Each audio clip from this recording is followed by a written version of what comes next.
Realtist Real Talk Podcast.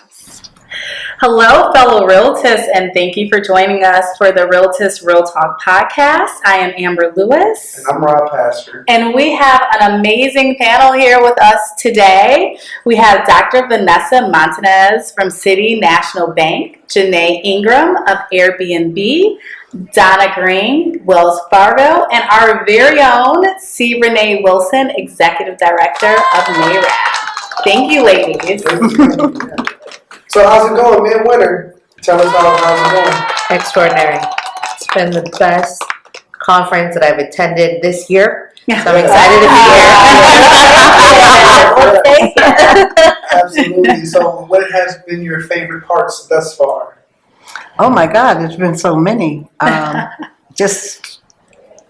thinking about it and I'm thinking, well, that one was really good too, but this one even felt a little bit better, Loved the commitment that we heard from Courtney and what she's doing and what she's planning to do with the organization next year. Glad to see those things happening.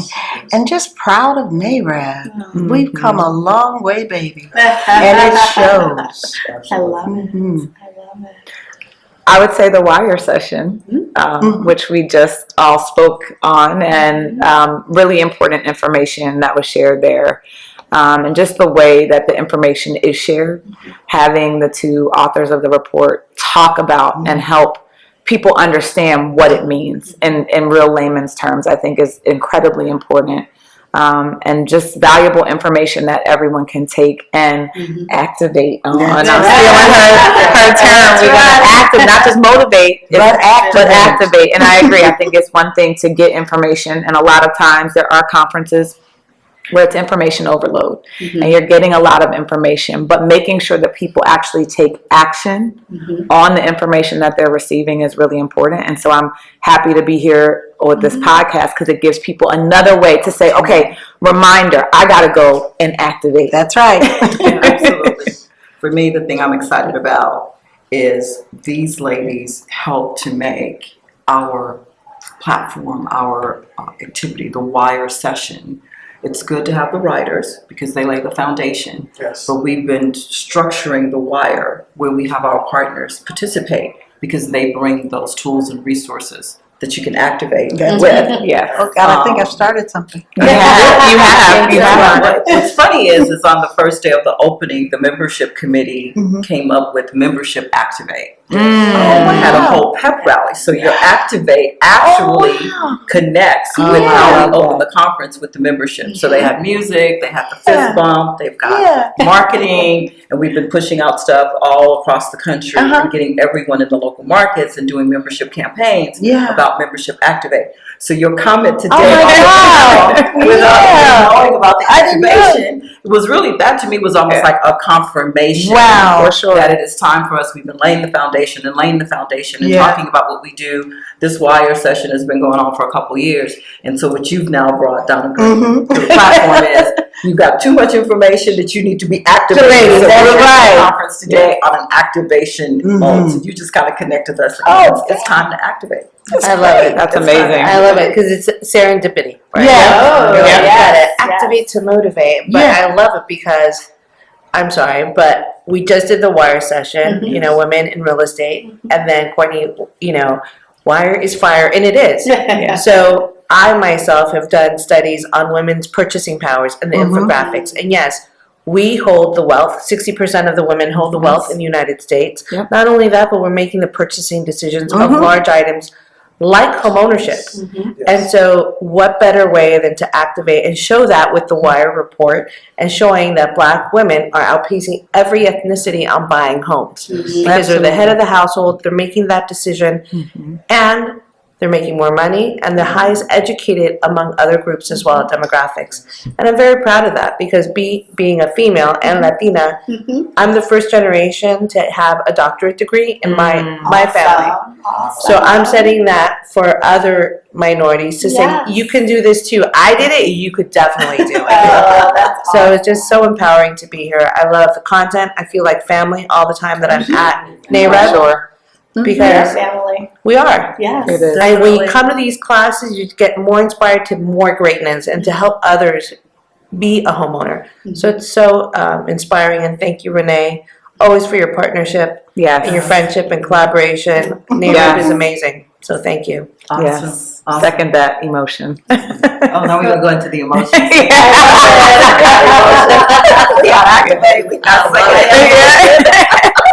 But you know, it's really interesting that oh my God, it's really interesting that NAREB has focused now on Black women, because if we really look at the history of our country and of us as a people, Black women, Big Mama, Auntie Jane, those are the people that held us together. Yes. They took a little and made a lot. And that's what we're doing with this particular piece. We're acknowledging that these women were really they're the pushers not only to become homeowners, but to keep that family stable. You know, we're stable because of the women that went before us. We're here because someone sat down with us, whether it was Big Mama or your Auntie T, and started to pour that strength into you. And so it's our turn now to pass that torch and make sure that those coming behind us understand that and have that same strength. That's what Wire's going to do. What I think is really interesting is I always said I'm not gonna become my mom. Of course, my son is saying that's exactly what you I think about, and the reason I would say, not just some other things, I don't want to become like her because she used to drive me crazy. You know, my mom was a good nagger. But now, when I look back on those things and her consistency, what I now feel is I will never be able to fill her shoes. Because what they were able to do with a little bit, for a whole lot of the family members, I'm like, I don't know how in that day and time. That's true. We have a lot more opportunities for things. But in that day and time, it's like, how in the world? How did they do it? They owned the home. They was big on ownership. Totally big on ownership. It could have been 2 rooms in the house. They was going to tell you they owned it. It was always going to be food on the table. That's right. You wasn't going to feel like you had less than anyone else. That's right. You might have had some holes with some cardboard in your shoes, but you had some shoes. You had shoes. And the other people had holes, so you just thought everybody was cool. You didn't feel any less. But when I think about it now, my son always gives me great accolades, and I'm just saying to myself, but I could just never be your grandmother. She was absolutely amazing. The reason why it was so important, you just could not deny the data. And we were really big on data with Sheba. And so, undeniably, more so because we had 2 women that were coming into office. So it would have been like, how do we have 2 powerful women? And then back to back in NAREB in 75 years, like, I love it. Amazing. You know, having one every 25 to 50 years, but then having 2 back to back was like, how do we really in this day and time take advantage and leverage? Because the areas that women are also strong in, homeownership. Women are wanting to know how to invest so they can leave a legacy for their children, because that's our priority. And then women are, you know, as far as entrepreneurship is concerned, that is just like, particularly when we get to our millennials and Gen Zs and those other Zennials and Zs and all the rest. It's so different from that typical 9 to 5 kind of scenario, and even the jobs with, you know, working remote. There's so much more flexibility in the way this goes. And the pandemic also helped a lot. The side hustle. You know, we have now. I'm sorry, but it's true. You see Zelle, Venmo, like all this extra income coming up because now you had to survive. You had to.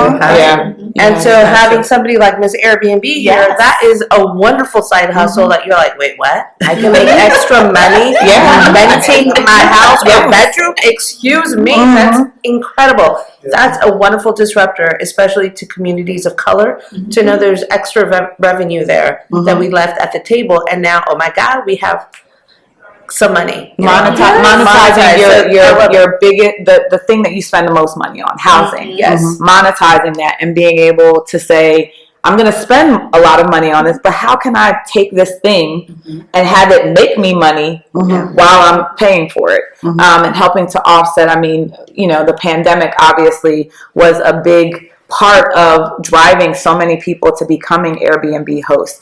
And we're seeing the same thing with inflation, right? Like 40% of our hosts in the US say that they're using Airbnb to help address the rising cost of everything, to help them stay in their homes. I mean, these are real life things that we know impact people. To be able to have this wire session and be able to give those tips and tools to people to say, here's something you can put in your toolbox that I hope you use that will help you generate additional income to provide for you and your family. It really meant a lot to be there. And to the point you made, to have two strong women in leadership, right, one after the other. This is the moment for that. Exactly. Yeah, it's like the information, the data basically confirmed what we in the Black community already knew. Yes. We knew the glue was the woman. Yes. We knew that was Always why have our been. family always. You know, it's just always been that way. You know, Renee, it was interesting to hear you talk about your mom, and it made me think about the women that I went before me. You know, my grandmother and my aunties, and we think about, you talk about additional income. Well, we didn't really quite get it, but you know, my mom was a cook, but she also did ironing. So she had her own side hustle. She had her hustle. I mean, that's like my great grandmother. My great grandmother was a cleaning woman. My grandma too. She bought 9 houses for each one of her kids. Look at that. As a cleaning woman. So when you talk about the legacy of real estate, that's something. And not being able to fill some shoes, I'm like, I gotta get at least 9 houses to be like me, mom, because she had 9 houses and was a cleaning woman. I have to figure it out. You know, those are some big shoes to fill. Yeah, for sure. Yeah, and you know, I'm thinking with the wire, the data that we heard. Let's think about the concept and where we see Black women. All of us is set in a beauty salon.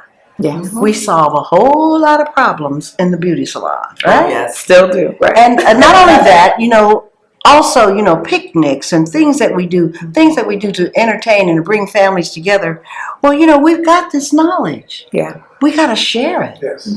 So if we're having a barbecue, Aunt Jane, are you still renting? It's a question. Let me help you. Each one help one. I'm here because somebody reached back and pulled me up. Thank you, Evelyn Reeves. I'm here because somebody thought to say, honey, why don't you try this and give me that knowledge? We have to do that. And how do we reach our people and get this information out to them? And Realtist members, our older That's so members, important. Our legacy members, I'll call them. They wouldn't want me to say what I just said. Our legacy members, I think, have set the culture of helping. Yep. That's what, when you bring someone to the Realtist conferences, I am never, you know, when I'm doing fundraising and someone is having a hard time building a business case, I said, why don't you bring your senior member? Just bring them one time. They'll Just see bring it. them one time. After that, there's nothing more to say because they have their own experience. It's just something very unique about our culture that we don't practice it. We don't tell people, well, someone's coming over, so just be on your best behavior. It's a very natural evolution of how people have the experience. And when I'm walking around, like you said, how is the conference going? Of course, you know, I'm on the other side, so I have a whole lot of stuff that I think should have been this way. And so I try not to beat up on myself on, you know, my gauge of the checklist that I have and things that may not happen the way that I wanted them to. I'm a little bit of a control fanatic. But when I talk to the members that are here and you get that, particularly from there, like, oh my God, then you know that you've accomplished the goal in all the areas. When you look in their eyes and you see genuine appreciation, like, oh my God, this has been amazing. And I understand now, you know, I've been in the local market, but oh, this is amazing. And I get a lot of, you know, to see people who look like me, you know, professionals with excellence. People just really feel the Realtist love. But I was going to share on, you know, we're talking about family and legacy wealth. So I moved from Houston to Cleveland about 4 years ago, and with the pandemic, I just didn't see family as much. Somehow I became the oldest person in my family. And I was like, happened to me too, And so I was, you know, I've been comfortable just showing up to eat because I love to eat from Louisiana. But now it's like, and I'm not a cook, so I go pick up a lot of stuff and put a little season on it and said that I cooked it, but, you know. We won't tell. We won't tell your secret. so now I'm the person Yeah. that pulls the family together. Yeah. So I haven't been home in a while, and my younger cousins who've had kids that I hadn't met are saying, Auntie Renee, when are you gonna, host Thanksgiving dinner? Because I have the largest house in Houston that's kind of sitting there. I was doing Airbnb in my neighborhood. The HOA kicked me out, which was a great when you're not there. I could just set it for where I was going, and then the rest. So I was a little upset about that. So I've got to figure something else out. So this year I hosted Thanksgiving dinner. Mm-hmm. And a lot of my little cousins, young girls, and I had 22 people at the house. Wow. From 1-year-olds. Wow. And a couple of my little cousins, 8 and 9, that were much smaller. One is doing like an internship at Baylor. Uh-huh. But to see the kids' eyes at one of my older cousins didn't come, and I said, girls, it was 2 of them.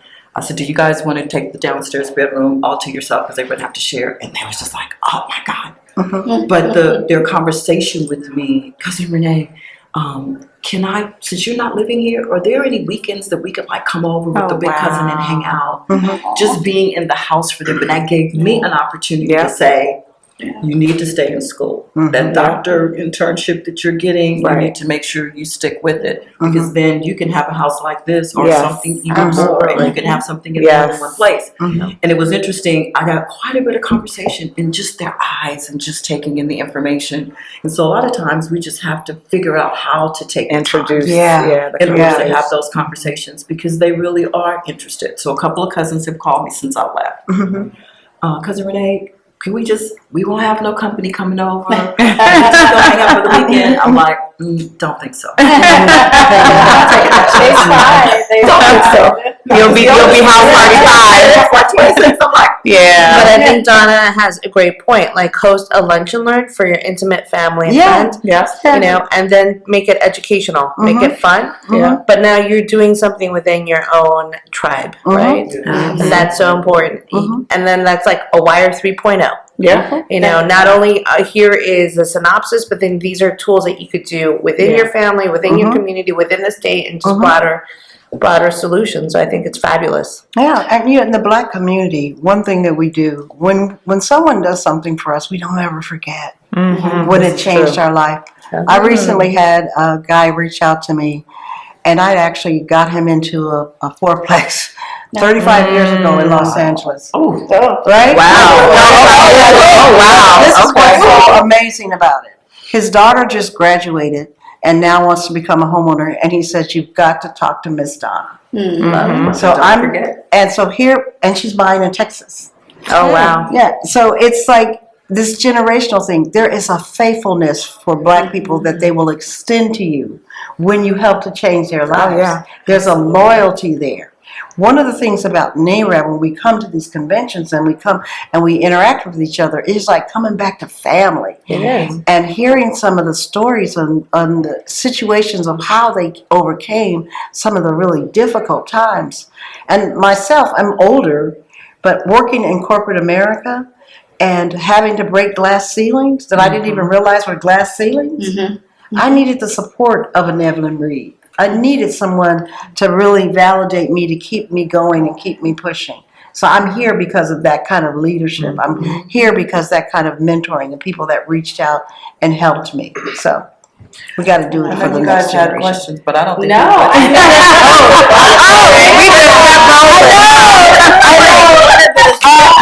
The stories, those stories are amazing. Please go ahead. No. I'm just saying, like, what happen when you have wonderful women in the room? It's like, It's like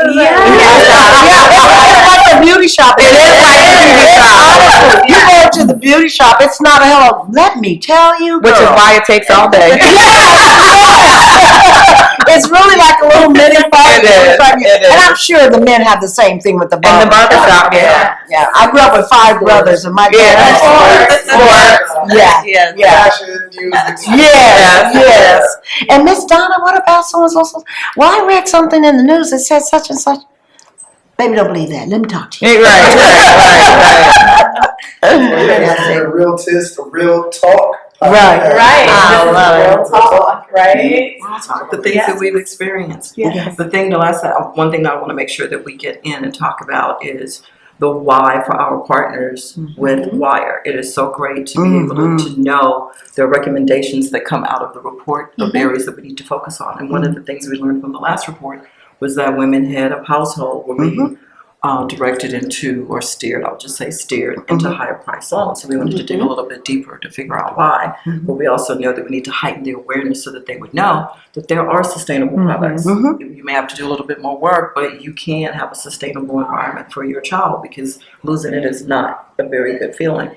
And so the value of having you guys with the passion that you have, which is what I love about those of you who said, I want to be on the Wire platform, even though I kind of threw Vanessa on the Wire platform.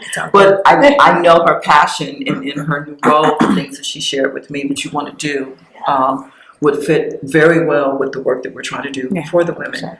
But I love the fact that you all have like immense passion. That's what I know. That's what I love about my job. I have friendships of 15 years. And so when you know people and you're trying to get something accomplished where you need impact, having the right people to be a part of what you're doing, you can identify the problem. And you know the people with the passion and the sincerity of the same outcome that you would like to see. That makes the job so much. It's a heavy lift, but when you can work with people that are genuine, that want to see the same things that you Together want, we're stronger. Together we're just so much stronger. Absolutely true. Like we did the class with the new department for discrimination, the red. I thought that was ingenious. I'm like, oh my God, this is great. And then one of the realtors, she was talking about what was happening in Denver, Colorado. With, my hometown. With the family that bought 1,000 acres, not 1 acre, 1,000 acres, and that was impactful. That is so important that you have that voice. You have a safe place to say, wait, I don't think this is right. It doesn't feel right, and that is important. I mean, it keeps evolving. NAREB keeps getting better and better and better, and that is what we need. I mean, I think that's powerful. That was the mic drop. That was the mic drop, right? I was actually going to ask you ladies, for our members that are watching, coming out of Wire, we actually did have the Wire team here. We interviewed them right before you, and they shared so many great nuggets. But what would you say would be a couple of calls of action for our members at home where they can actually continue to move the needle for Black home ownership, for women home ownership, Black women home ownership? There's so many things at the table. So anybody can start, but I would love to hear your call to action. I'll start because I'm an educator. So for those realtors that were like, oh my God, down payment assistance, where there's a free website, downpaymentresource.org. And there's about 3,000 down payment assistance programs all across the United States. You can get it as a lender, as a realtist, as a buyer, and you can find out like a puzzle, like what works. Because right now we have an affordability gap where a lot of our homes are still really expensive, and sometimes you might have clients that qualify. So number one, education.